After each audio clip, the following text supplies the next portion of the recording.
How to skip intro on BiliBili. Hi everyone, welcome back to another video from Wake&Tech.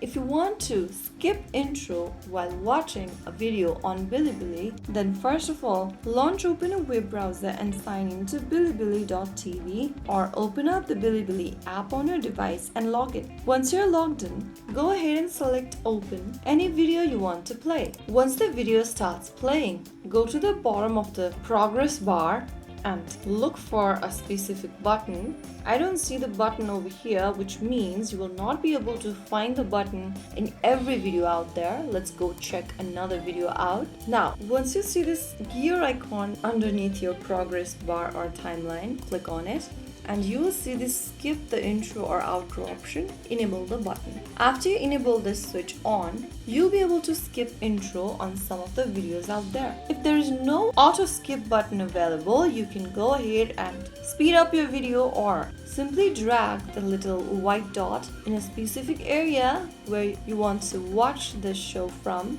That way you can skip your intro manually as well. So that's it. Skipping intros on BiliBili mostly depends on whether the video has chapters, but when it does, it becomes very easy and precise. If you found the video helpful, don't forget to like, share and subscribe to our channel. I will see you again in the next video. Thank you for watching.